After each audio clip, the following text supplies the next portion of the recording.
Dan from Yuno Media here, the home of systems-driven marketing. In this video, we're going to take a look at landing pages.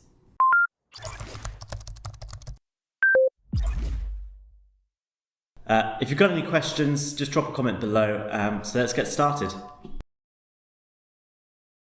So a landing page is a page that's built specifically to capture the information of a user that's there, usually for a free lead magnet. So landing pages are essential for specific campaigns.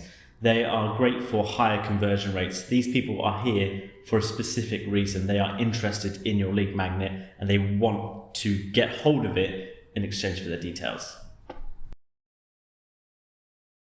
Call to actions is a request for the user to do something. It's exchanging the details, whether that's in a form or buttons. They need to stand out from the rest of the page, like a different contrast, specifically buttons as well.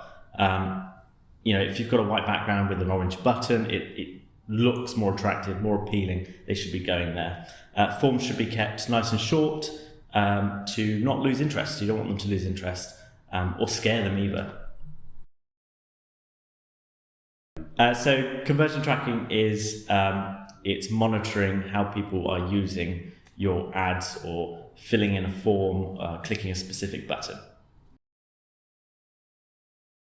Conversion tracking is really important because you need to see which landing pages are performing well.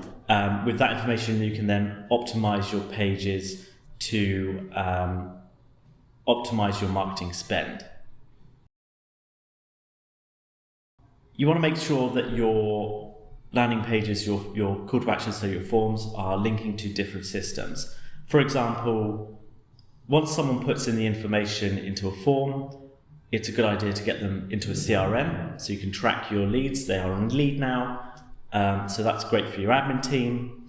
And then you also can put them into a email campaign where you can then nurture them and throw more products in front of them so they take out more services of yours.